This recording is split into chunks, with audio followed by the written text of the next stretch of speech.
Please, I think we can go live now and then we proceed. It's already 8:30. Yeah. So I'm editing people now. We are live now. Okay. So Venu, fun fact is that professor reminded me that there is an India-Australia match today. Yes. Yeah, that is. And then I asked Mosmi and Mosmi specifically that okay, what do you suggest? And yeah, but it was a little bit late already. We had already sent a lot of emails. Yeah. Right. So I think just while I thought TEG was, but still there are people. I think they are pretty enthusiastic. I guess so. Yeah. Yeah. Right. Gija was just telling this to me 5 minutes ago before you joined in, Professor. So this is what I told him, that irrespective of whether people are watching this live, we have a lot of audience who reviews these or watches these later on when we publish it to YouTube. And I told them, even if we impact, say, 1 or 2 people meaningfully after the session, I think that's still a win from the session. So that's how I would look at it. Sure. Yeah. I'm happy to be here. Yeah. Professor, how it would go is I would briefly introduce this concept of TEG. That is what I do initially, and then I would ask Venu to formally introduce you here, and then we will go ahead with your with your talk. And yeah, as I mentioned before, you can take like 35, 40, even 45 minutes, and then we can take up audience questions depending on how much time you have and how many questions they have. It's not like we have to exhaust whole 1.5 hours, but yeah, as soon as we can finish, we will finish it. Something like that. Yeah, it shouldn't be an issue. Sounds good to me. Yeah. So we see a couple of people. Maybe we wait a minute more. So Jijo, we are already live, right? Yes. All right. I think everyone is muted. Everyone's video is shut.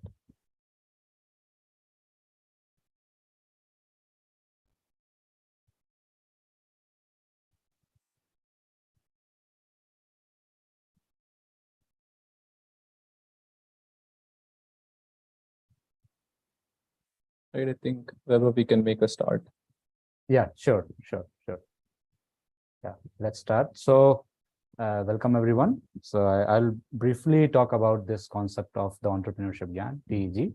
So as I have been repeating it for previous 4 sessions, so I'll just go through it again. So how I initially thought was sometime last year. Obviously, when I moved to entrepreneurship from an academic side, although from the practice side I was there, but from when I started moving to an academic side, I thought maybe I would do some kind of podcast where it would give a lot more information to people, especially in India, about entrepreneurial research, practice, and build some kind of synergy between the practice and the academic world. And that's how we have been progressing. So we are calling veteran entrepreneurs to this particular show, but we are also calling academicians. For example, now we have Professor Venkat with us on this. So yeah, I thought of it as a podcast, but then when I got this opportunity to lead startup and entrepreneurship special interest group for IIT Bombay Alumni Association, and already Praveen ji, who was taking care of this SIG, this special interest group, and I pitched him to him, and he decided that we decided that we would do it kind of a show where we would invite people like Professor Venkat, whose kind of ideas would become kind of very motivational for young entrepreneurs, but also he could bring a lot more a lot more values to this particular event. So yeah, we have been inviting a lot more practitioners because obviously given that the background of IIT Bombay, we have a lot more alumni who are entrepreneurs, but also as the concept says that we have to build kind of synergies between academic and the practice side. So obviously we would be having more academicians in the near future. Yeah, just to give a brief introduction. So I would I would like to invite Venu to formally introduce Professor Venkat. So please go ahead, Venu. Thank you, Vaibhav. So first of all, welcome everybody. So we have with us Professor Sankaran Venkatraman, popularly known as Professor Venkat. So he is the MasterCard Professor of Business Administration, and he's the Senior Associate Dean for Faculty and Research at University of Virginia Darden School of Business. He is one of the first of the educational field speakers that we've called, and definitely one of the world's renowned figures. So it's great to have you here with us, Professor. And I think it's a great way for us to start the TEG sessions as well with an academician. He is internationally renowned scholar with over 40,000 citations, and he's an educator in the field of entrepreneurship. He has published extensively in top journals and lectured around the world. The Academy of Management, which is the largest professional body of management educators in the world, has recognized his research by awarding him the inaugural IDEA Award for Foundational Research in Entrepreneurship. And in 2010, the Academy of Management Review cited one of his papers as the most influential in the past decade of papers. Also, aside from the academic side to his interest, he's also heavily involved in corporate planning, executive sort of strategy and guidance and development in new business ventures. He's also founded and created and developed a highly successful new business venture. He also consults Fortune 500 companies, several small companies with regards to strategy discussions, as well as developing or giving ideas to some of these startups and shaping them. He's also been a speaker for the Entrepreneurial Forum, which is a program of the International Trade Administration of the US Department of Commerce. Other sort of distinguished feathers to his hat include he's the first holder of the Brugman Distinguished Chair at Rensselaer Polytechnic Institute. He's also a Paul Beekle Term Assistant Professor of Management at the Wharton University. Aside from his sort of achievements, he's also one of the most renowned professors within Dartmouth University. He's also been voted as the favorite among Dartmouth students. So those are just some of the introductions. I know if I go ahead and continue with it, we might end the session just with his introductions. So without further ado, we'd like to welcome you, Professor. So Professor Venkat, it's great to have you here. The floor is all yours. And then as folks have questions, they can continue to ask it, and then we'll take it. Vaibhav and I will start taking these questions as we go through the session. Thank you, Venu. Thank you for that most generous and kind introduction. And also thank you, Vaibhav, for initiating this conversation and inviting me to speak. It's a great honor and pleasure to be here with IIT alumnus, especially IIT Bombay, coming from India. I know what a great achievement that is. I myself tried to get into IITs and did not. I was not successful. So it is, and my parents, in my younger days, they held out the promise that I would be one of those kids who would make it there. Unfortunately, I was not able to make it. So this is my connection to IIT. So I'm for that opportunity. I know you're distinguished people. You've done many things in your life that society would be proud of. And so I'm also grateful that I can join you here today. I will talk a little bit about the entrepreneurial lessons, which I have picked up over the years, mainly from my research. But to put the talk in context, maybe I should just spend a little bit of time on the kind of research I have been engaged in, which might give you an idea of how I arrived at the kinds of lessons that I picked out for sharing this morning, or this evening, I should say. So good evening to all the participants. As Vaibhav said, I realized late that the India-Australia first match of this World Cup is going on right now in Chennai, my hometown. And it's turning out to be an exciting match. So I thank those of you who've come to this talk. You're sacrificing that exciting match to be here. So I hope you'll find the talk worthwhile. I actually got interested in entrepreneurship when I joined Wipro way back. I first joined Wipro in '79. And then after working for a few months where I did some studies for Wipro on whether there would be demand for computers in India. This was the late '70s. The computer industry had was not yet born. And Wipro investigated that at that time. I submitted my report and went off to IIM Calcutta to do my MBA. But Wipro got back and hired me to work with them, and they assigned me to the new computer division as a business planning executive, and I was also responsible for a new product development coordination. It was essentially a new spin-off. We had to create a new venture, and as you would know, in the early 80s, it was virgin territory in India for computers. So Wipro was, along with Hindustan Computers Limited and a few others, the first entrance into the field. That's where I got my first taste of entrepreneurship. But in the back of my mind, we were assigned a small group of people in Bangalore and Mysore in Karnataka, where Bengaluru now, assigned to create this new venture.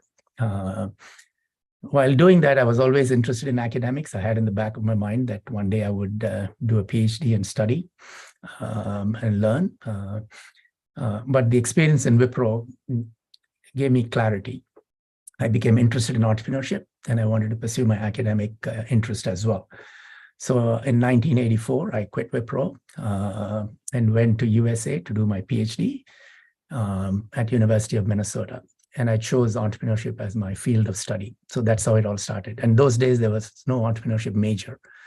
You specialize in organization theory, behavior, or strategic management. So I was one of the first ones to come out as an entrepreneurship scholar, if you will.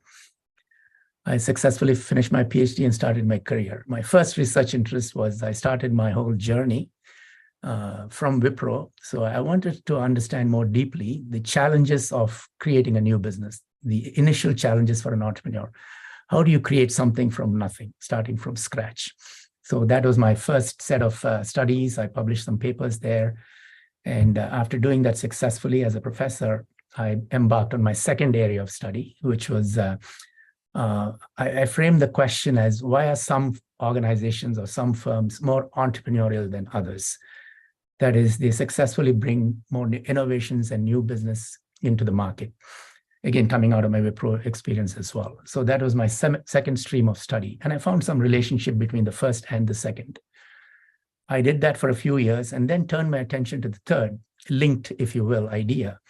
And the question there was, why are some regions in the world more entrepreneurial than other regions?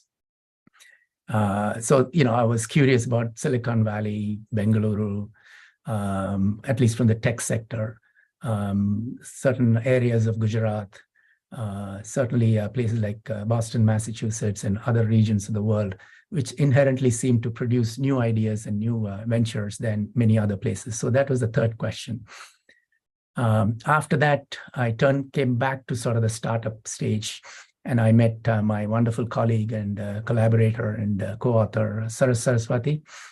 And through her, I became interested again in the question of startups. And she crystallized the question beautifully by asking, what makes some entrepreneurs entrepreneurial?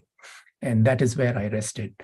So at that point, I started looking more at what do these expert entrepreneurs do? And both Saras and I sort of settled on the question of, there is a method. If you could codify that method, it'll be useful to then think about sort of making entrepreneurship more teachable and more broad and more pervasive. So that's my latest. I'm interested in entrepreneurial methods. So I would like to take this opportunity to thank my many co-authors who have contributed to what I'm about to share with you all. I will not name them because there are too many, but let me put it this way. If you look at my CV, I have many papers, and there are many of those folks who collaborated with me. So the insights that I'm going to share with you, each of them have contributed along with me. And so this is my opportunity to thank them. I would also like to thank many executives who spent time with me in the course of my teaching and consulting on this question of what makes entrepreneurs entrepreneurial, why are some firms more entrepreneurial than others. So with that said, let me just start the substance of my talk with you this morning. Maybe I'll share my slides that I've got. So Yes, please. Systematics. Let me pull it up here. You already mentioned one of your, great co-authors, and fellow researcher in entrepreneurship, Saras. Yeah. As many of you would have heard of her. She has collaborators and co-authors. So you'll recognize many of the lessons from her effectuation idea, which I am using as part of this lecture as well.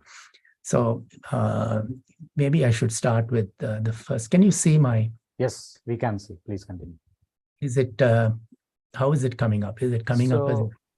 Yeah, so it's not coming up on the entire screen, but still we can see it. We see also your next slides and the slides below. Is it the same case with everyone else? Yeah, now it's better. Yeah. Okay. Let me push this cursor out to the side. Okay. Yeah. Okay. If you spend some time in business, if you experienced person, if you have a lot of knowledge, you will have ideas. You will have ideas of,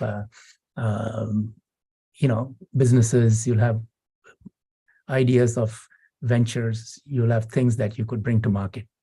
We all have ideas, but it's important to appreciate that an idea is not an opportunity. Opportunities are rarely found. They have to be created and earned. And each individual, we perceive opportunities uniquely. There might be different spaces in which you could introduce new ventures, new ideas. But in each space, each individual has their own unique experiences, knowledge, values, preferences, etc. It's that combination that allows you to bring something to the world that is uniquely yours. But acting on those opportunities is difficult. So if you take the area of social media or internet or any sphere, there can be hundreds of ideas, and many of those ideas actually can come to market. But most people do not end up acting on their ideas, because acting on these ideas and actually making them opportunities is a very, very difficult thing. There's a lot of inertia, but more important than inertia, there's fear of failure. And of course, there's also loss, or the behavioral psychologists call loss aversion. These set of factors, loss aversion is basically the fear of losing what you already have. That is your endowment and your wealth that you've already accumulated. You don't want to put that at risk, and there is a natural aversion to losing that. And it's one of the most predominant aversions that human beings have, which has been pretty well established by behavioral psychologists. Now, the last thing I will say here is entrepreneurship is a method, as I indicated earlier. And if you look at expert entrepreneurs and how they bring ideas into the market, how they bring ideas into the world, they have a particular way of approaching the problem. And through Saras and some of my work and some other collaborators, we think that method can be codified. And this is a method that can be used by society to solve problems. It is a very beneficial thing of bringing new ideas into the world. And that method is accessible and available to each of us. So either we use it or we lose it. And my belief over the years of doing research is the conviction that each of us can be entrepreneurs in whatever setting that we may choose to be, either as independent entrepreneurs or corporate entrepreneurs or academic entrepreneurs or social entrepreneurs, in whatever field you might be. That method and that enterprise is available to each of us. And if we don't use that aspect of our capability set, if you will, we're leaving value, or we're leaving money on the table. So the entrepreneurial method involves a few principles. I'm going to articulate 8 principles today, which I hope you'll find interesting. The first principle is do act.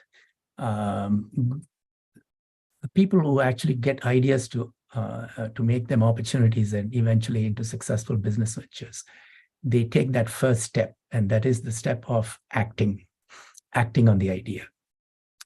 And one of the things that the effectuation research has taught us is that you really don't need elaborate business plans, a prediction of the future, or a crystallized idea in order to act. You can start the process of accumulating the venture with just what you have, what you know, who you know, and who you are. just that initial endowment is sufficient to put some investment into an idea. And so that's the first principle. Do act. It is always easy to procrastinate. And I'll talk about two principles together here. The second principle is to establish affordable loss. That is, only risk what you can afford to lose. I already alluded to the fact that this loss aversion is a pretty big issue in life. We talk about fear of failure.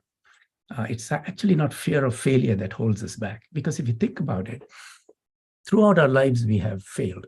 Failure has been the essential component of making progress, of learning something. And we start that right from childhood. We get up and try to walk. We're not successful. We fall down. We fall down many times. But over time, we learn. We pick ourselves up and walk. When we use language, when we want to express ideas, we fail. It's trial and error. We try many things. And through the process of trial and error and continuous failure, we become better and better. So as human beings, we are conditioned to failing. Think about the early days. If you're a quantitative person, you probably struggled with expression and stories and poetry and prose. If you were a poet, you probably struggled with mathematics. I myself struggled with math, made many mistakes.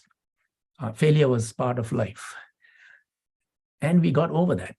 So if you think about it, it's not failure or the fear of failure that holds us back. It's actually the opposite. It's when you have succeeded and accumulated a good amount of reputation, resources, wealth, and money, you get to this condition where you are afraid to lose what you have already accumulated. That, I think, is the biggest concept that is holding a lot of people from acting.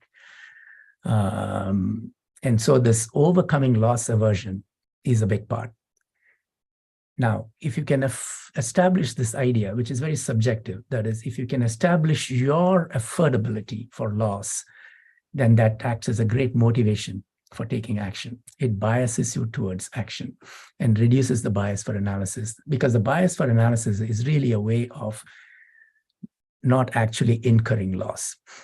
And of course, if you can establish the affordable loss principle for yourself, then if the venture doesn't succeed, you will still live to see another day. And so you'll get up and walk again. So the second important principle is establishing the affordable loss. Only risk what you can afford to lose at the initial investments in a venture. The third principle is, at the early stages, you don't have cash flow, you don't have resources. Resources are always constrained. So you should use those resources wisely. And that's the principle of do bootstrap. Bootstrapping is a very Western or American English phrase, which means picking yourself up by a bootstrap. It essentially means that using the resources that you already have at your command. And in India, we use the word jugaad, the idea of lean, hack, bricolage. They all address the same thing, which is making do, conserving resources, finding shortcuts, improvisation. These are all ideas. And so good entrepreneurs pervasively bootstrap their ventures, especially the early stages where the uncertainty is high. And so any investment has a high probability of loss. And therefore, the cost of capital, the cost of resources would be very high. So the third principle is bootstrap. And from a methodological point of view, you can crystallize bootstrap into several steps. And I've outlined the steps here. What does bootstrap mean? You can think of it this way. It's a hierarchical principle. Do not buy new what you can buy used. Do not buy used what you can lease or rent. Do not lease or rent what you can borrow. Do not borrow what you can beg. When you beg, you incur a moral obligation. Do not beg what you can scavenge. That is, use waste and other people's waste. Do not scavenge what you can get for free. Do not take for free what someone will pay you for. Do not take payment for what someone will bid for. Create an auction. Now, this is the idea of bootstrapping. Even if you don't practice all of this, this way of thinking conserves resources. It keeps potential loss very low, and it significantly reduces cost of capital. So I would say the third principle of entrepreneurship or entrepreneurial startup, the entrepreneurial method, is do bootstrap. The fourth principle that we've learned from good entrepreneurs is they are shameless. In society, we are taught not to seek obligations. We are taught to fend for ourselves. We are taught to be self-sufficient. There's almost a stigma in many societies attached to asking for help, depending on other people for your progress or success. So there's a stigma attached to it. But good entrepreneurs are they're not afraid to ask. They ask for anything and everything. They'll ask for advice. They'll ask for money. They'll ask for resources. They'll ask for referrals. They'll ask you to introduce them to potential customers. They'll ask for, liberal payment conditions, etc. If you do not ask, you will not get. You will be surprised at what you can get if you ask. So the fourth principle would be develop a thick skin and be shameless. Try and minimize your own resources and ask others for resources. An important principle here is what is a risk for you is actually an opportunity for someone else for an investment.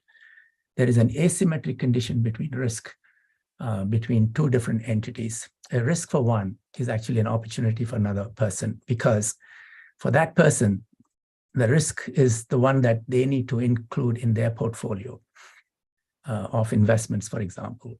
And therefore, your risk is their investment opportunity, that if you succeed, they get a significant return.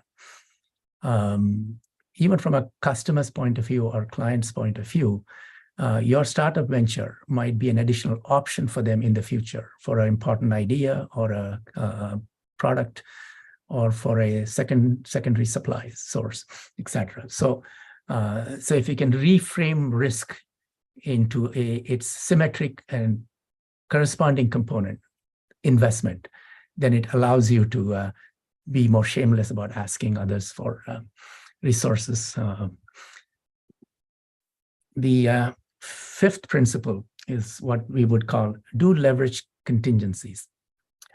At the early stages, I can definitely not predict. In fact, I can predict with absolute certainty that I don't know where you're going to go, whether you'll succeed or fail. That's a highly uncertain condition or situation. But what I can predict with 100% accuracy and perfection is that you will have surprises and shocks in the course of the evolution of the venture. What is a shock or a surprise? A shock or a surprise means the assumptions that you started out with, the information that you had is not accurate. The world has given you new information. That means you have to adapt and you have to improvise. And that's an important thing to understand. A shock or a surprise is a good thing because you've got new information and you've got to take that information seriously and act on it, which leads us to the sixth principle. The sixth principle is if you have shocks or surprises, then you should pivot. So do pivot. Again, because of a shock or a surprise is actually the introduction of new information, you have to abandon your earlier plans. Your business plan has probably become obsolete, or at least it's got information in it that is no longer relevant, that is no longer useful. You have to update it, which means you have to iterate your idea. So the sixth principle is when you have times of shocks and surprises, use that information, leverage that contingency, and do pivot. Good entrepreneurs will always pivot, and that's what marks them out, or that's what enables them to succeed in the future. Because pivoting is an essential aspect of building a business or a venture. Now, pivot happens at various stages. There are several stages to success in a venture, and the venture evolves through these different stages. So you have to, what I would call, you have to learn to crawl before you can walk, before you can run, and before you can sprint. What are those stages? Initially, when you start up, what you have is a problem of existence or concept proof. You have to actually establish that there is a problem or need in the market or in society.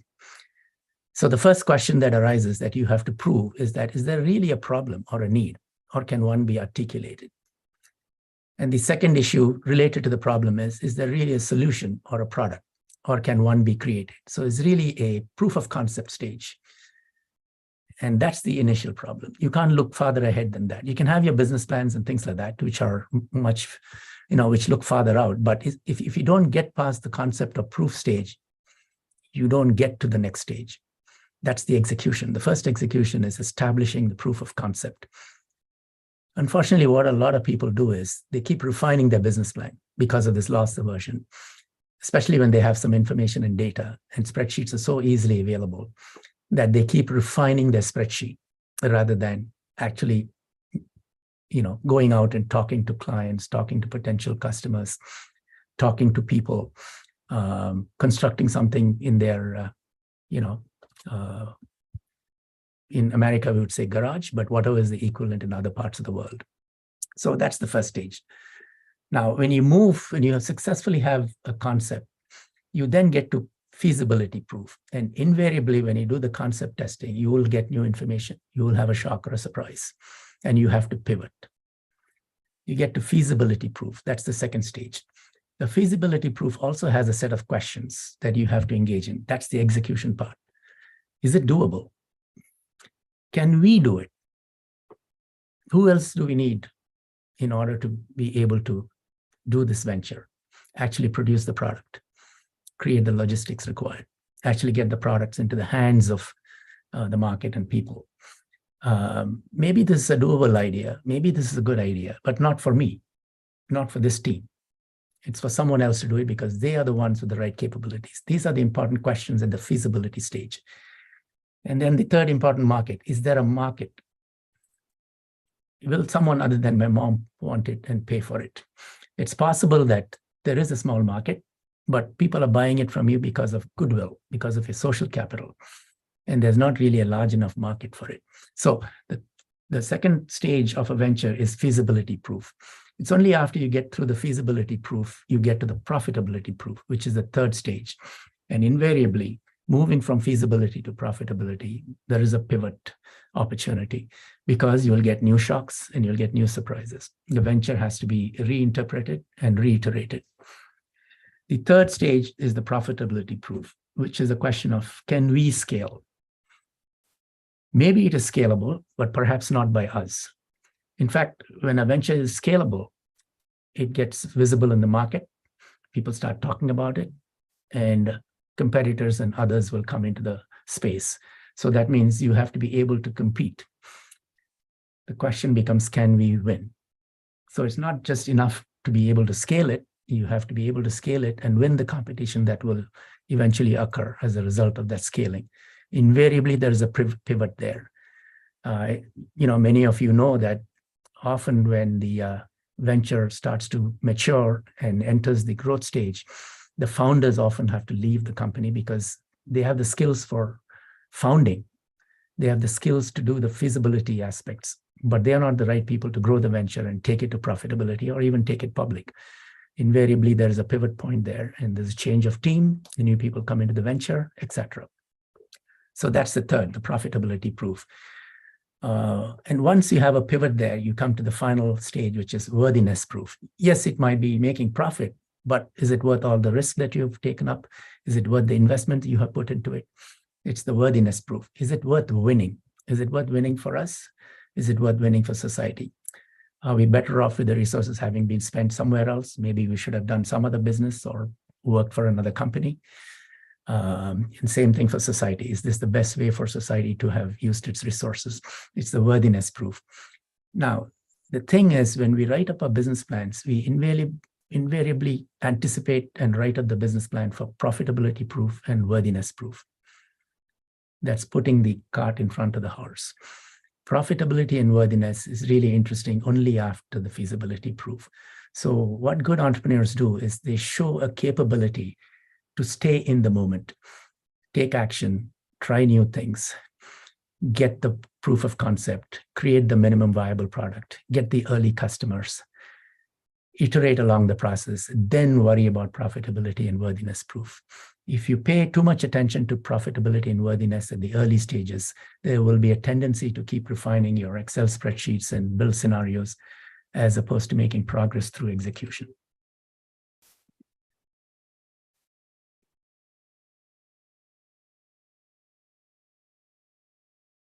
Talking about Excel spreadsheet, what are the right questions to ask at the early stages of a venture is an interesting question. I would offer to you the following set of questions, which are sufficient in the early stages. No need to worry about profitability. No need to worry about return on investment. No need to worry about payback period. No need to worry about strategy and competition. When you want to first take an action, these questions are sufficient. Is this a good first idea for a new entrepreneur? I'm assuming, I'm talking to new entrepreneurs here. Have you identified a good starting or entry point? Does it lend itself to bootstrapping or a lean startup? Is there a minimum viable product that strikes a good balance between affordable loss and minimum required scale? Does it leverage your core skills and competencies? Does it have room for a partner or a team? We know from research that, at least in the Western concept, especially the American context, that ventures started by individuals have a much higher probability of failure than ventures started by complementary teams. Would it lead to new corridors of opportunities? That is pivoting possible? Would it enable pivoting in the future? And finally, does it allow you to make mistakes and still survive? Will failure prove fatal? Let me pause here. How am I doing for time? I hope I'm still okay. Yeah. Yes, it's all right. It's all right, Professor. Please continue. You have sufficient time. Great. Next, we come to the seventh principle. Talking of teams, what you'll find is even if you start your idea on your own, along the way, you'll have surprises and shocks. New people will be interested. You will be in a position to ask people for everything from advice to resources. So that's the point where you leverage key partners. There will be people who are eager to come into your venture and would put some skin in the game. But skin in the game is they make some investment that there is a potential for loss for them. Those are the kinds of people to engage in your venture because there's a stake in it for them. They're interested in the outcome and there is some skin in the game for them. That is, they would like the venture to succeed. Those are the right kinds of people to be partners. And they are the ones who should be part of your overall team. Some are within your venture and others are outside as suppliers, customers, investors, etc. So the seventh principle is do leverage key partners. And the last principle is do not predict, but shape. This goes back to the idea of preparing business plans. Yes, business plans are required. Unless you do business plans, you won't get the incentive, motivation, or the worthiness idea that this is something worth pursuing. So it is understandable, it is acceptable that people will think about crafting a business plan before they embark on a venture. But this is what I would advise based on the studies that we've done so far. Don't try to fit your venture to your original business plan, but shape the venture along the previous 7 rules. The later stage venture is always very different from the original idea. This is the idea of effectuating or effectuation. So these are the 8 principles that I think underlie a successful entrepreneurial method, which we have learned over time, both through research and talking to entrepreneurs that might be useful for people to think about.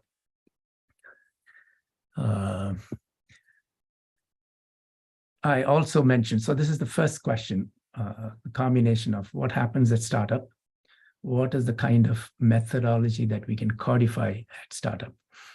And I would call it the effectuation method, which was originally pioneered by Professor Saraswati.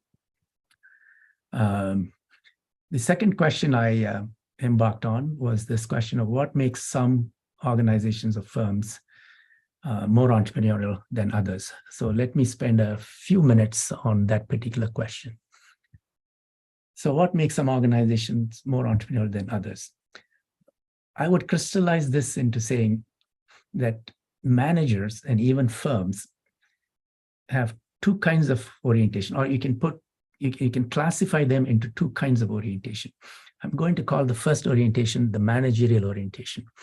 And the second orientation is the entrepreneurial orientation.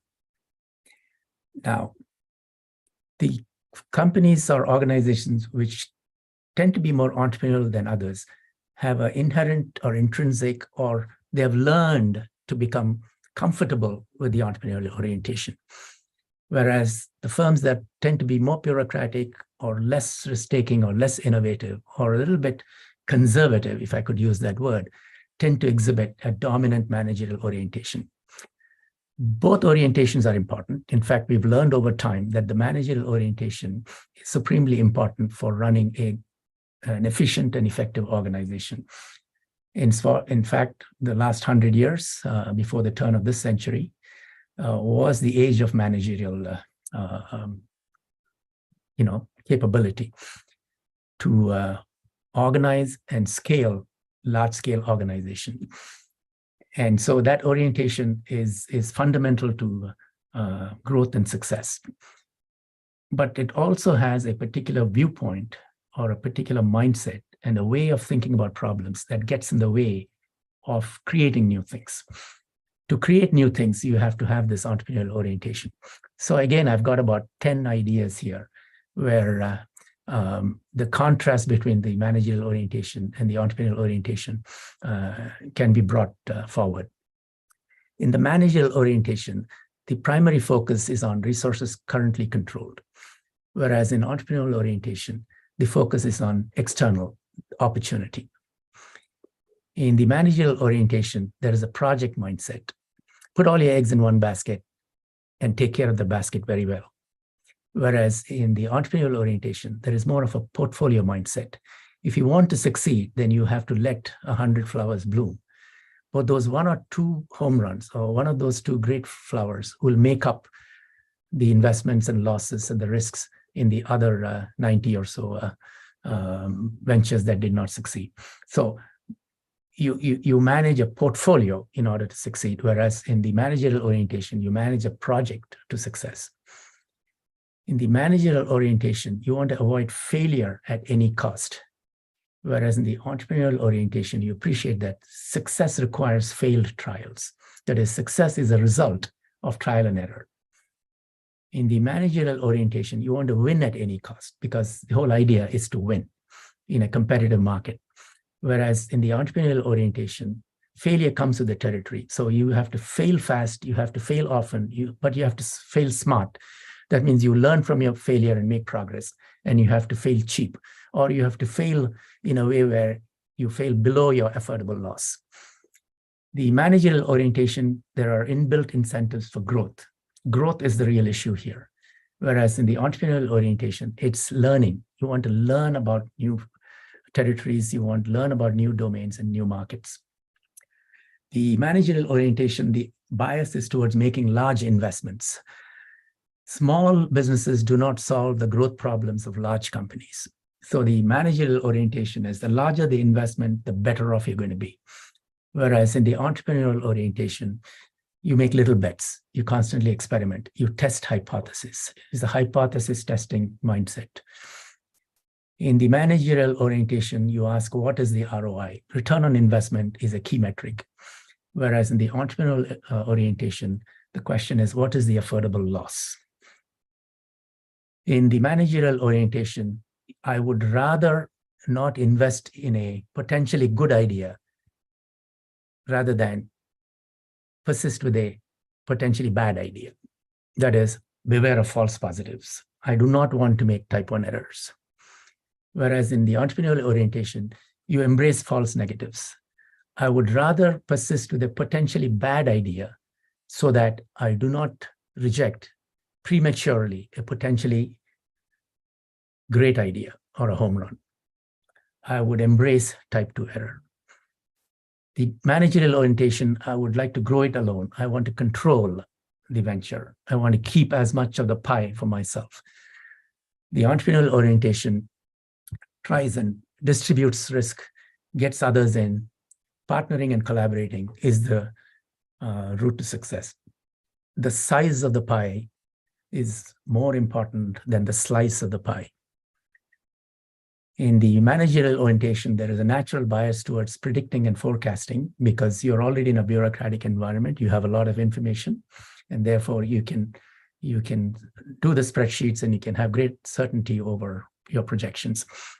Whereas in the entrepreneurial orientation, there is a more bias towards shaping or effectuating. And finally, the managerial orientation, there is a bias and emphasis to managing through business plans. Whereas in the entrepreneurial orientation, you manage through milestones. Show me the proof of concept, show me the minimum viable product, show me the first set of customers, show me that you can turn a profit, and so on and so forth. So these are the things that we've learned from our studies about organizations and what makes some organizations more successful than others. Let me summarize with a few final thoughts, and then we can open it up for any questions or comments that you all might have. My final thoughts are, it's important to take steps where you can move yourself from a bias for analysis to a bias for action, mainly because of both inertia as well as loss aversion. The second is, I would say, this is a question you can ask yourself in the past 6 months or 1 year. Did I stretch myself? Did I stretch my team? Did I take some risks? Did I encourage and inspire my team to take some risks within your affordable loss? Was I creative? Did I encourage and inspire my team to be creative? If you don't stretch or take some risks today, you will have to overstretch and take on significant risk tomorrow or the day after tomorrow, because that's the reality in a competitive marketplace. The risks will catch up with you. So you have to continuously stretch yourself as an organization so that you can continue to stay at the forefront. Good entrepreneurs manage risk. They outsource risk to those who can best handle it. What is risk for you is investment for someone else.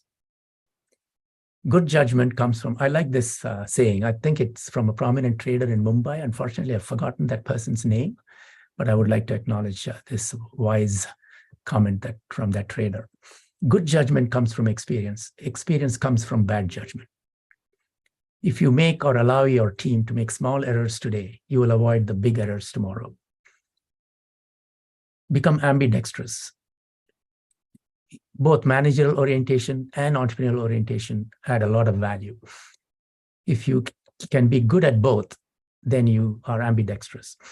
If you understand these two, then you'll use each of those approaches at the appropriate time and in the appropriate context. If you think your dominant managerial orientation mindset, then your growth path, your development path is to get more comfortable with our entrepreneurial orientation. Make some small adjustments, do some small experiments, take some little risks, and over time, you'll get more and more comfortable and proficient in entrepreneurial orientation. By the same token, if you're excessively entrepreneurial and you get bored with growth and scale, then your development path might come by developing more managerial orientation. Each adds value to the other. So an effective executive, in fact, the higher you go up in the organization, the more skilled you should be in both of these. So becoming ambidextrous would be useful. You could also become part of the support system for entrepreneurship. Even if you might not do your own venture, if you understand entrepreneurship well, then you can become a supporter of entrepreneurship. You can do that by becoming an investor yourself. You can do that by supporting new ventures, by being their first customers or their first suppliers. You can be an advisor to them, especially when they are at the growth stage or scaling stage. You can participate in the entrepreneurial economy in a variety of ways. And you're all significant people with great knowledge and skills. So I'd encourage you to think about being a support system for entrepreneurship. And my last thought I would like to leave with you is this idea that the enterprise gene is in all of us. If you think about it, we're all products of evolution. We didn't get here by accident. We got here by surviving. We've survived all kinds of challenges, hostility, and things that would have been put in our way on this earth, where to be here, we've overcome all of those things, which means inherently we have a DNA for survival and enterprise, which means that the gene is in us. Unfortunately, because of the secure world in which we live, that gene is dormant, which means it has to be triggered. And by not using that gene, we leave value on the table. Let me give you a simple illustration. Let's say many of you are parents, I'm sure. Let's say you have a gifted child, and think about what you would do for that child. You will move heaven and earth to make sure that the child achieves or realizes their full potential. You will act in all kinds of creative and enterprising ways in order to help the child develop their gift. By the same token, God forbid, your child has a great disease or life-threatening issue. You would move heaven and earth to make sure that the child is going to survive, recover, and flourish. All your enterprise instincts will come to the fore. You will behave like an entrepreneur. Your entrepreneurship gene will be triggered. So my final thought for you all is, if you care deeply about something, you will behave entrepreneurially. So let me stop there. I hope it's given you some food for thought, and then open up my session for any comments, observations. If this resonated with you, please do share that with me. Yes, Professor, I think all of them are already, quite, they found it quite interesting. So I would request Venu, maybe, you could start with the questions from the audience. Sure, Weber. I think we've got a lot of questions while you Yeah. were going through the slides, Yeah. Professor. Probably we'll just start by picking one of the earlier questions that we'd gotten. So first question was, during the sessions, like one of the questions was the pivot slide. Was it sort of like a milestone check, or is it something that you start off with? Are these the questions that people should have? I know the slide says do it, but are these considerations people should have while they start doing it, or is it something that you do midway through it? I think it's an iterative process. There are some people who naturally have a bias for action. Those people will probably start doing stuff. It might be good for those kinds of action-oriented people to step back and reflect a little more. So their pivots would be the reflective moments. What could that be? One could be that they have a new team member, or they seek a new team member, and that team member tends to be a little more analytical. Similarly, the person who has a bias for analysis would benefit from having pivot points or pivot moments. It forces them to act. And that can be a new team member, or it can be some kind of an event that forces them to put a stop to analysis and take an action. I don't know if that helps, but it's subjective in the sense that you want to do the opposite of your precondition. So that's how I want pivot. Yeah.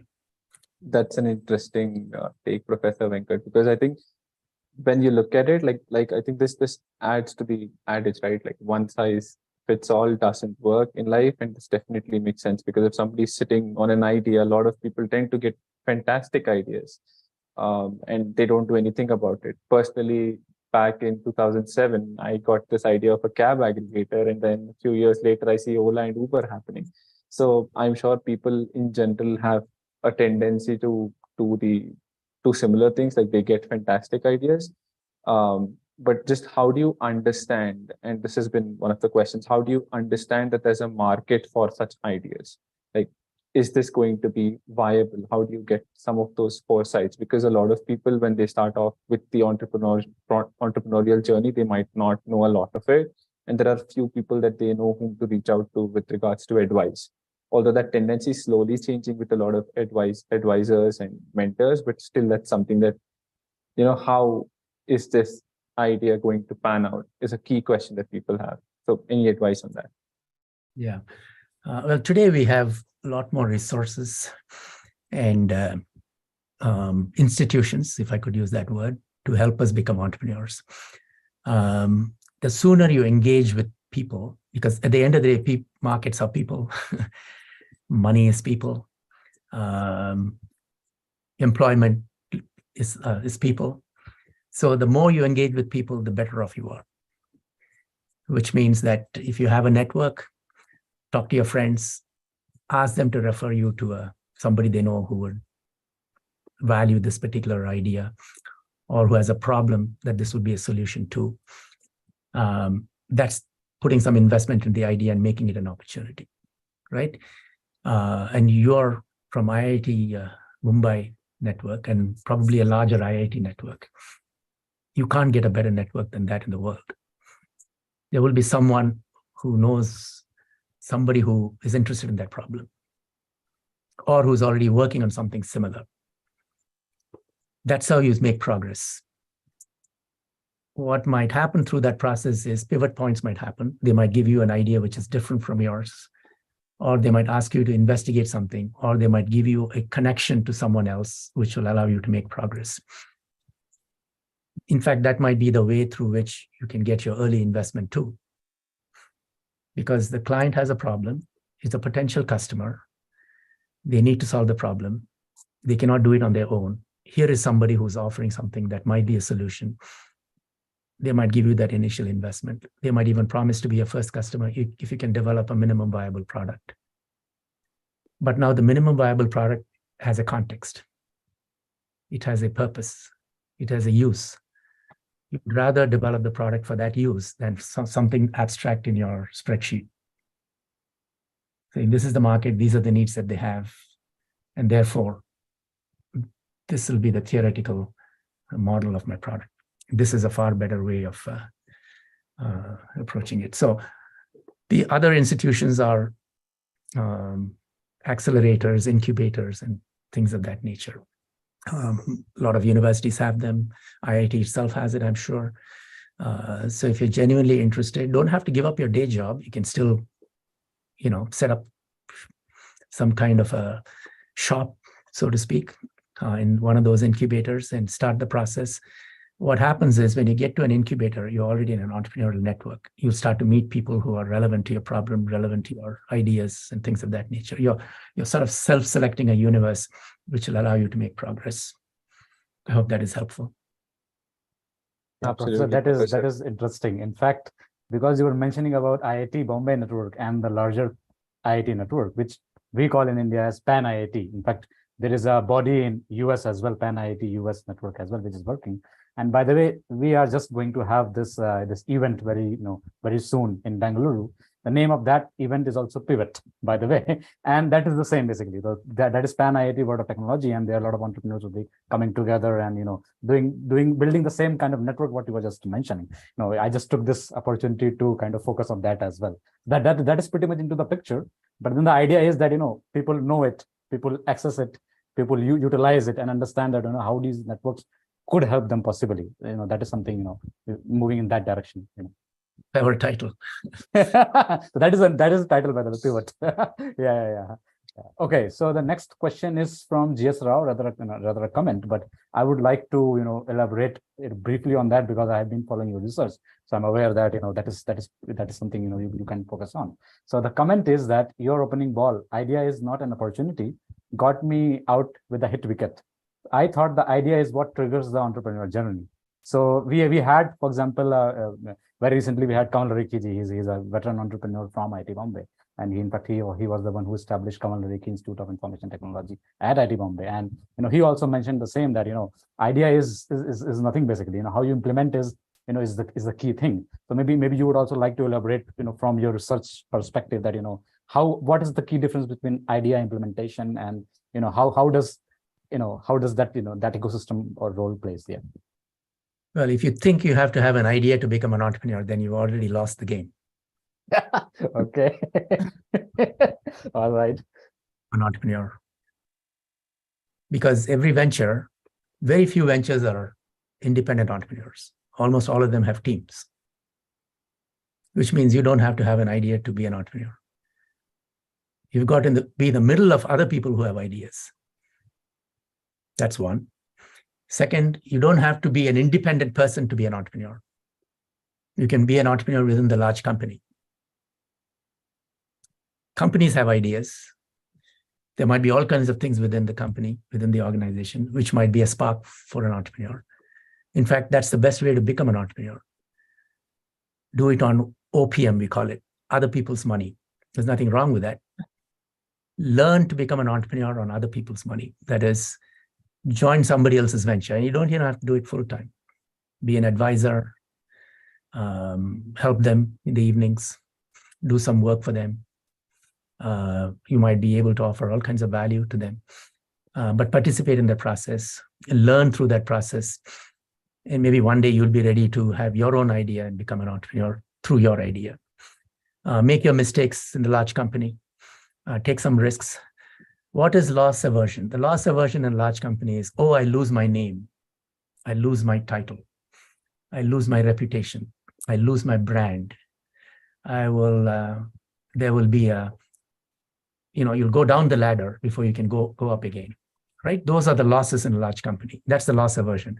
I've already reached this stage. I've already created so much brand equity for myself. What will people think? I'm not going to try this, right? So what is entrepreneurial action in a large company? Take an idea from somewhere, somebody else's idea. Maybe they're not doing it. You put some investment into it. That's what I mean by an idea is not an opportunity. An opportunity is actual investment, actual risk, a stake that is added to that idea, where there's a potential for gain, but there's also a potential for loss. Because when you have an idea, the only loss you have is your brain will keep mulling it over and it'll not pay attention to something else that you could have devoted attention to, right? That's, for most of us, that is costless. And okay, so just a follow-up question from my end. So how is it different for a researcher as compared to an entrepreneur, let's say? So researchers do also have ideas. So do you think it's pretty similar for researchers when it comes as compared to entrepreneurs, or for researchers maybe ideas are a lot more relevant as compared to entrepreneurs? No, I think it's absolutely the same thing. We are in the marketplace of ideas. It's a competitive marketplace. We have a lot of ideas and it's in our head. But the person who actually puts it down in a public forum that is shareable and then gets citations for it, and then on top of that is able to get grants, those are the real entrepreneurs. If successful professors are those who attract a lot of doctoral students. Uh-huh. They are the ones who attract other professors to come and work with them. They are the ones who attract the NSF funding, National Science Foundation funding, National Institute of Health funding. They are the ones who are able to, go to conferences, put their ideas forward, jostle, and get their ideas into journals so that it goes into public space. They are the ones who companies come searching for, saying, hey, I want to take and commercialize your idea. Here's your equity. Right? So academic entrepreneurship is same as regular entrepreneurship. It's just a different context. Same thing in policy entrepreneurship, right? You could be policy entrepreneur. How do you get new laws and regulations introduced? That's a competitive market. You can behave entrepreneurially in those kinds of markets as well. I think entrepreneurship is just starting a new business and making it successful. Entrepreneurship is a method, it's a mindset, and it's a way of creating value in the world. And that has a lot of, and we have it in us already. It's a gene, I'm convinced. Yeah. And so the question is, how do we take what is latent to us and then bring it out? Yeah, fantastic. So, Venu, please continue. Yeah. Right, Professor. I think just some of these points, when you put them into a formulaic approach, they definitely force us to think in a certain structured manner, which I think a lot of people generally tend to lack, especially when you start to begin an entrepreneurial journey. So I think that formulaic approach, and we have a comment from Mr. Jayesh Desai, who's put it. So we have a saying that the value of an entrepreneur is not measured by their net worth or assets, but by how much loss they can afford and still sustain the business. So he says that I thought that pivot had more to do with a point of some failure and using that fail fast idea to shape the business. Such points are pivotal in the journey. So that I believe, I think resonates with a lot of people as well, just highlighting that risk appetite that people can take, and knowing that risk appetite at the start helps people to know what they can afford to lose at the start and ensure that people set in boundaries than enter too deep in the water and realize, oh no, probably I'm failing. So I think those structured approach is definitely something that a lot of people will sort of appreciate at this stage.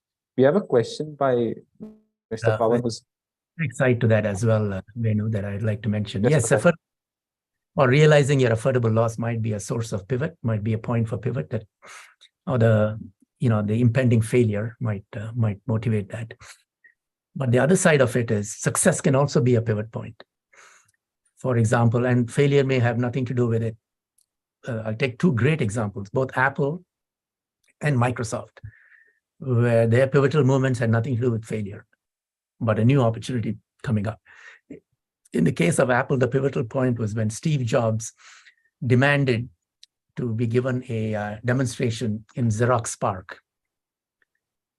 And Xerox PARC in the Silicon Valley area already had a personal computer, it had a mouse, it has a graphical user interface, it has a laser printer, and it had local area networking. All that was right there in front of him.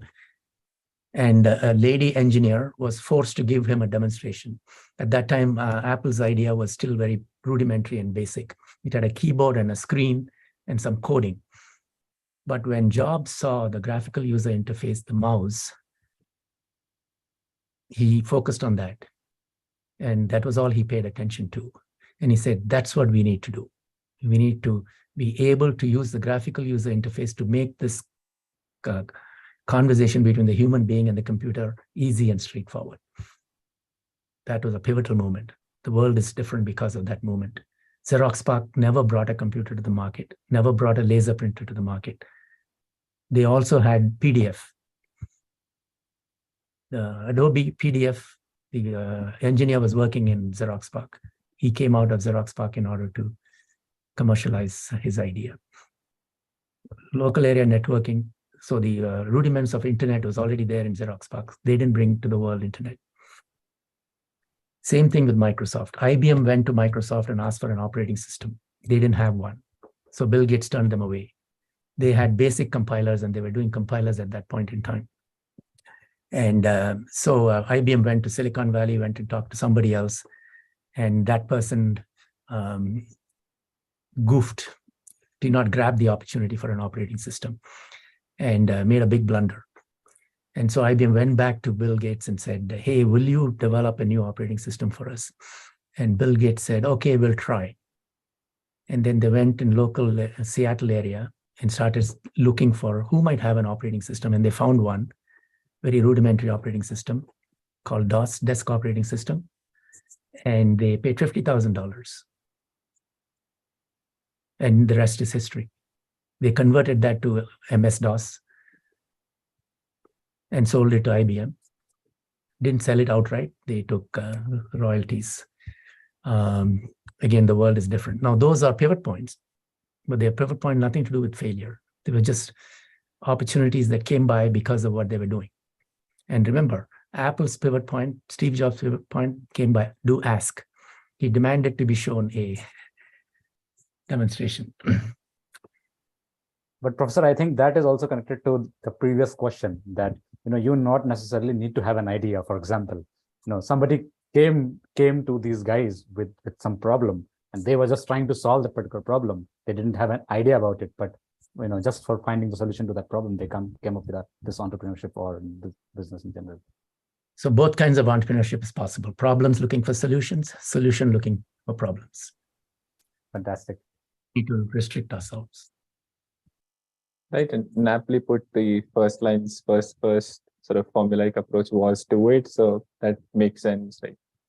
A lot of people tend to sit and ponder over the idea a lot more. And as you had alluded to earlier, we sit on spreadsheets, given there's a lot of data easily available to us with different sources. So there's no dearth of, say, surveys, customer sort of responses towards some of these competitors, and people sit to overanalyze these than invest the time into their own products and spend that ingenuity there. One good question to ask is it better to spend 1 lakh on a market survey or to take that 1 lakh and spend it in some other ways towards a more rudimentary product, which I can then take and go and show it to people and ask them, would you like this? Why wouldn't you buy it? What is wrong with this? What is your problem? Why is it not satisfying your problem? Because there's something tangible and concrete. So I think the question to be asked is, what is the most value that you can get out of that 1 lakh rupees? In fact, if you can get that 1 lakh from somebody who actually has the problem, then you're a real entrepreneur. And that skill comes when you've done 2 or 3 ventures. I will give you a very simple idea. I had a student way back in my Wharton days. He had developed a new kind of synthetic and leather glove for golfers, right? At the initial point when they use their, getting off the tee. So he wanted to get into the market. He already had the prototype and product, and he's working very well. So what he did, this was way back, so it happens now more commonly, but in those days it was a lot more rare. In fact, quite rare. So he developed the glove and he sponsored a hole-in-one contest for a professional golf tournament. And he offered $100,000 reward for any professional who came to that 3-par hole and would make a hole-in-one. And then he got the $100,000 insured by Lloyd's of London.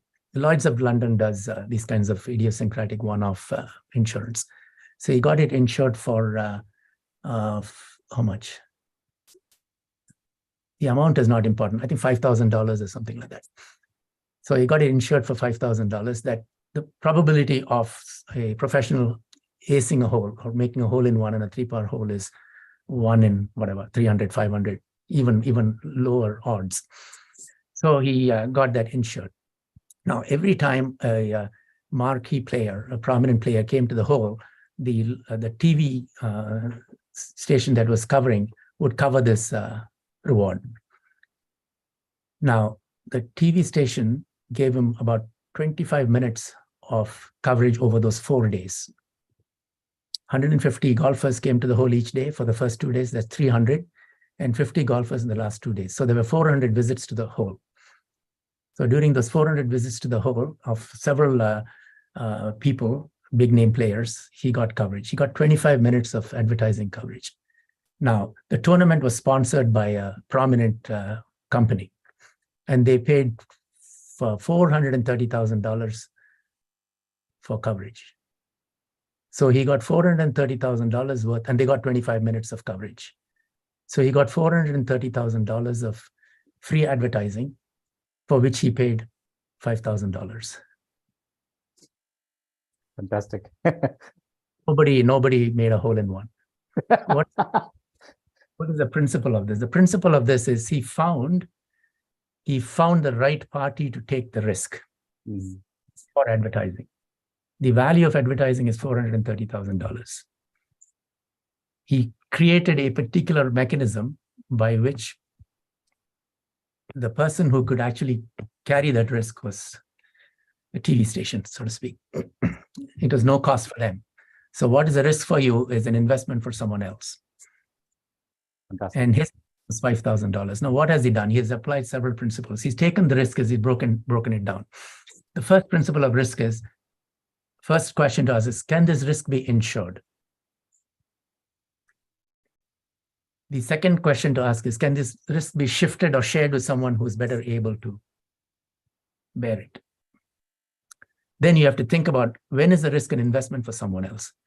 The third principle is, if it cannot be insured, if it cannot be shared or shifted, insurance is also a form of sharing or shifting, but I want to separate those two. If it cannot be insured, and if it cannot be shared or shifted, then that's the residual risk. Spend your imagination before you spend your money. The residual risk, try and bootstrap it. Try and see how much you can bring it down so that you get it down to zero level. So that's the creative part. I think that's what the entrepreneurial method is. It is trying to codify what people do and put it into some kind of a structure so that we can learn from that and practice entrepreneurship, not necessarily to create new businesses, but as a way of managing, being good practitioners of managers and business executives. Mm-hmm. Okay, moving on to the next question. There is another question. With the broad experience across Indian and US markets, what are some major lessons that can be learned from each other? So Harsha asks this question. Well, I think from the US, it is this constant need for trying new things, having a wide imagination. They don't have a lot of people here don't have a fear of failure as such. The established institutions of entrepreneurship, venture capital, private equity, the new internet forms of investments, etc. Those are all great things from the US we can learn. From India, I would say Jugaad is the one that I've learned the most. That's fantastic, and that's something we can share with the rest of the world in very, very creative ways. I think there are lots of good things in India as well.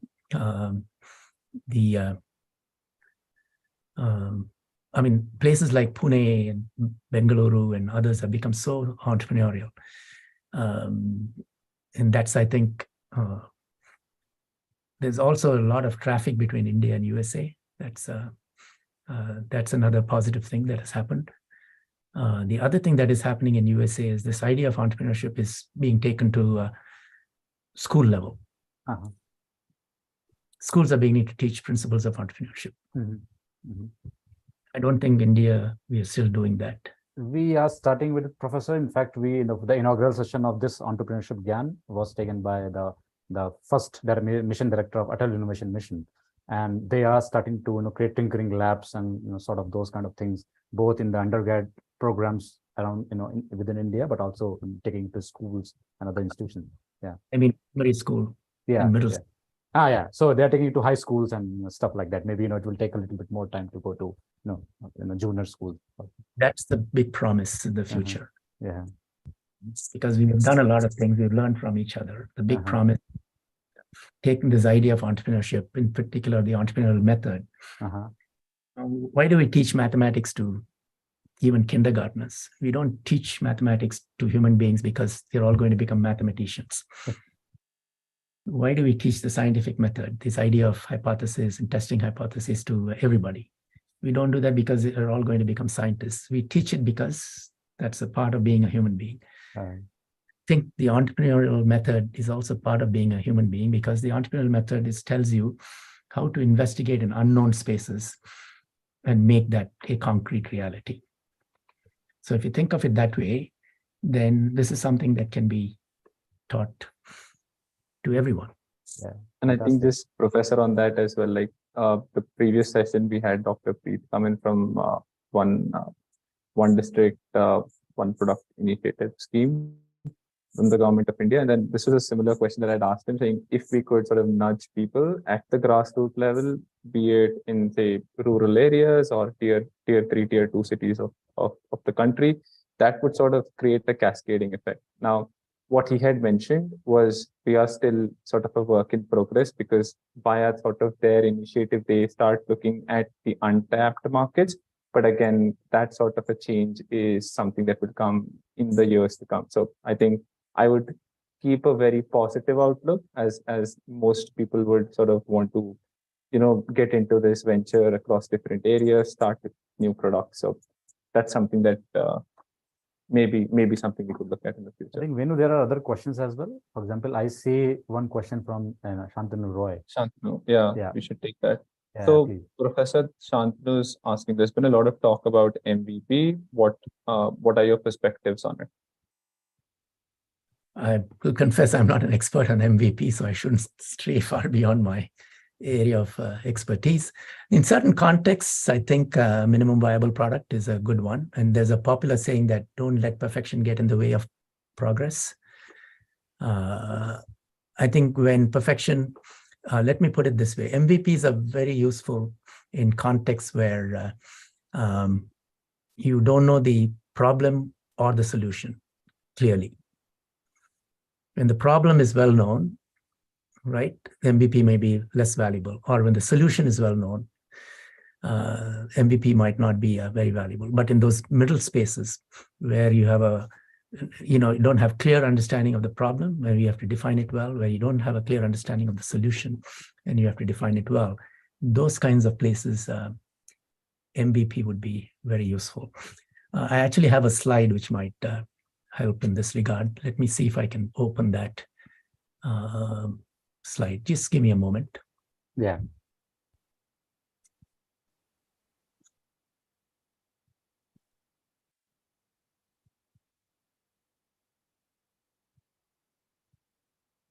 I think, Venu, we have one more question from Pawan, which we can take. And yeah, almost, because we're ending as well. Right. And I think it's quite an important question here, Professor. It's asking us how important is access to capital, and Indian entrepreneurs face a lot of headwind right at the start because of this. So what can they sort of do in that angle? Excellent. Yeah, sure. Please go ahead. Then you can do here. Use slideshow. Can you see my slide? Yeah, we can. Okay, I've got two dimensions: resources on one, opportunities on the other. So for the resource, pursue opportunities with good awareness of resources required, pursue opportunities without good awareness of resource required. My earlier statement about problems and solution. On the opportunities dimension, pursue opportunities in domains familiar to the entrepreneur, pursue opportunities in domains unfamiliar to the entrepreneur. When you know what resources are required and is in a familiar domain, it's like puzzle solving, right? You know all the pieces, you just have to bring it into the right places.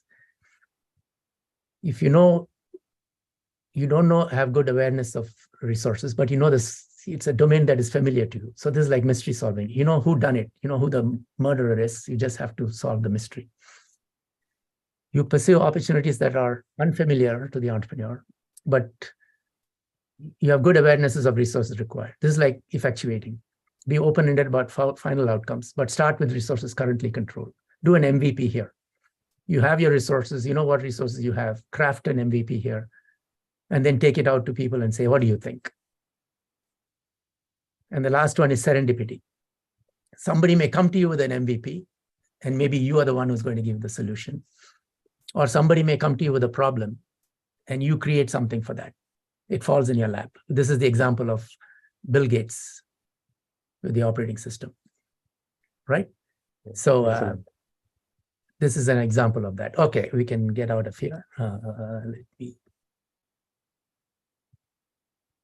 I'll stop share. I think there was one last question. Yeah, again, I'm not a VC or anything like that. I don't do studies on VC, but can you repeat the question? Sure, Professor. So the question Pawan is asking is, how important is access to capital?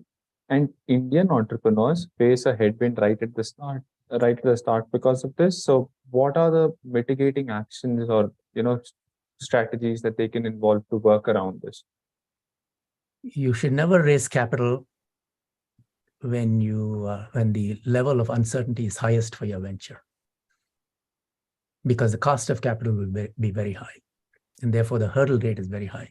You have to jump through a very high bar in order to convince other people. The best time to raise capital is when capital wants to give you money, which means you have to get there.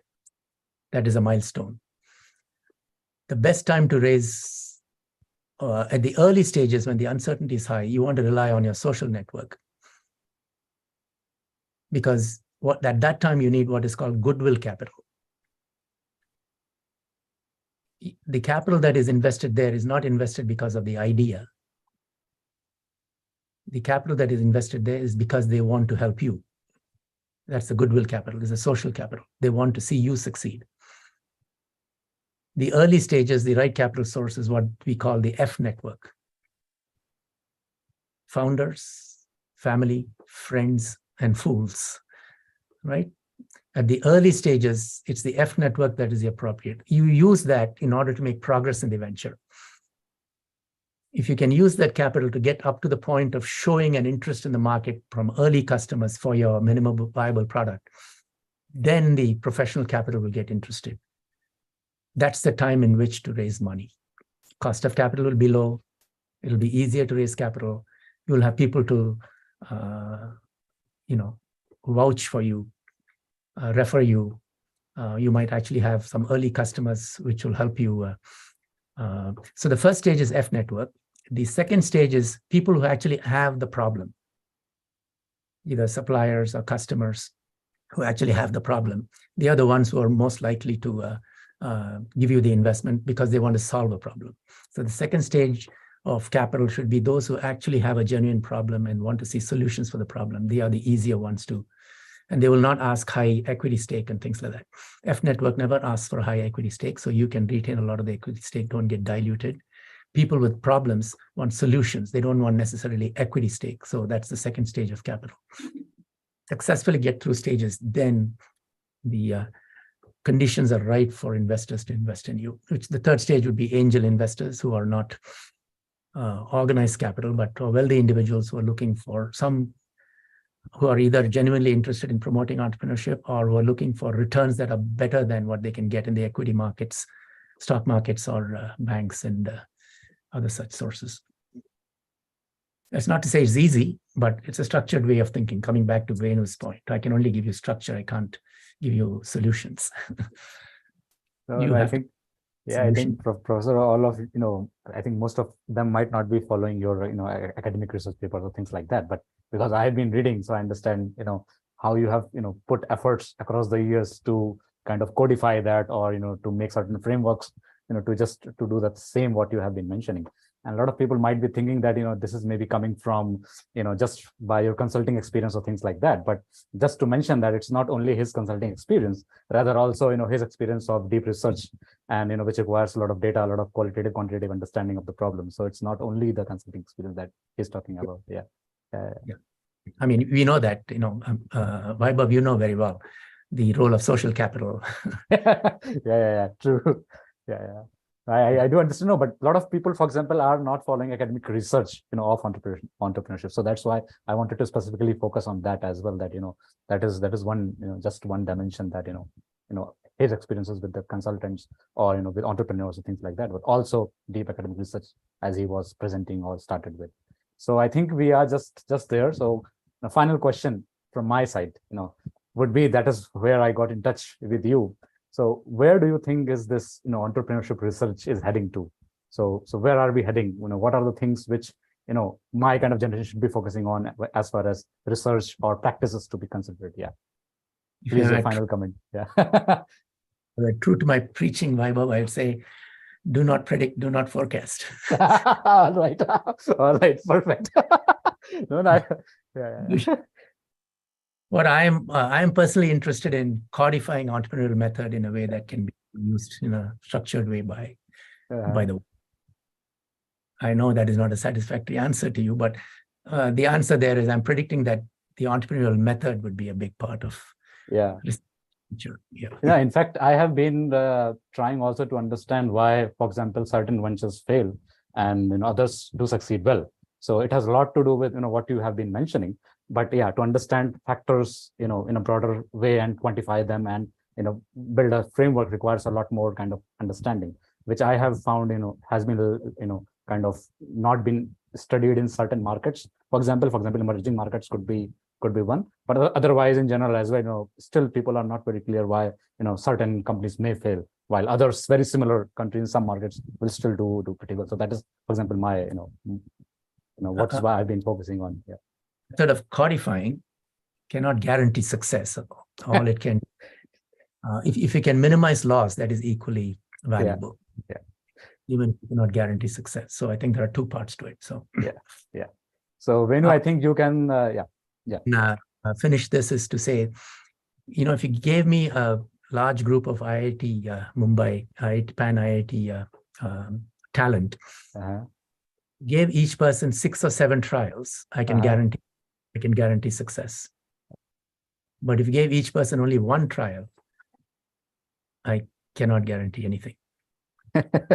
Oh, excellent. I think, talent will have multiple trials. They will eventually succeed because they will learn, and it is also a stochastic game. So when you combine the two, you will get success.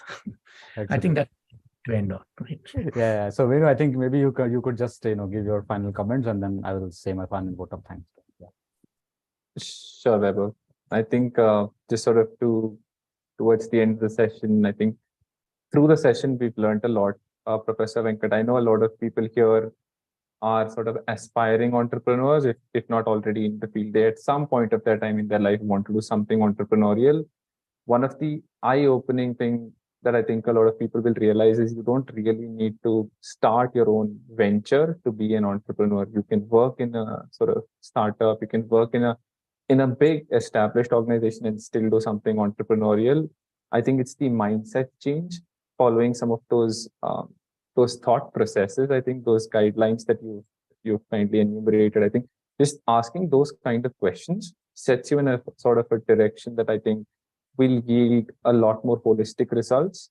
Because a lot of times what happens is we just look at what is in front of us without looking at where we're heading, how we want to reach there, and what are the challenges that we may encounter and how do we go about them. Or the worst case scenario, which is the other extreme, where people end up sitting thinking only about the challenges, saying, oh, I might encounter challenge 1A, 1B, 1C, 2A, 2B, 2C.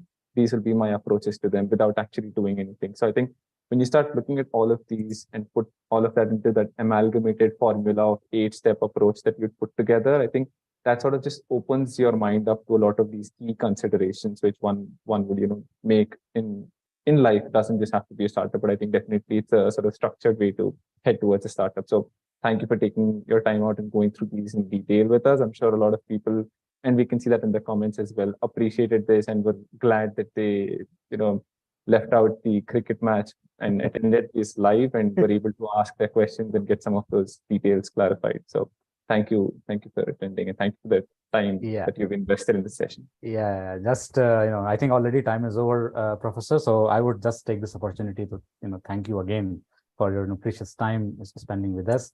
And also we are making a small platform where for sure I would invite you to be one of our mentors, because I particularly feel a lot of them would still be awaiting for mentors like you to add value in whichever way you would love to. And thanks a lot for your time. And yeah, it was fantastic. I think already you might have already seen the comment. It was really fantastic. Yeah, thanks a lot, Professor. Yeah. Thank you, Venu. Thank you, Vaibhav, for this opportunity. Thank you for your kind words. I enjoyed my morning, and as we always like to talk, and so you gave me the opportunity to talk to. All right, Professor.